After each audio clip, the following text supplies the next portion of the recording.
Áp lực từ những vì sao đang đè nặng lên vai những chú chuột sinh năm 2008. Mậu Tý ơi, năm 2026 không phải là một con đường bằng phẳng. Hành hỏa của năm thiêu đốt bản mệnh tích lịch hỏa, khiến nội tâm bạn trở nên nổi loạn và đầy mâu thuẫn.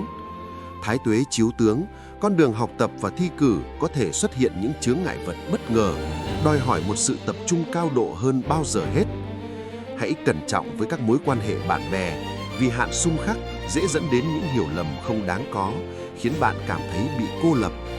Một viên đá mã não xanh hoặc đeo vòng tay trầm hương sẽ giúp cân bằng lại năng lượng, giữ cho tâm trí thanh tịnh trước những sóng gió tuổi trẻ. Bạn đang lo lắng về kỳ thi sắp tới hay một dự định cá nhân? Chia sẻ ngay bên dưới, tôi sẽ tiếp thêm năng lượng cho bạn.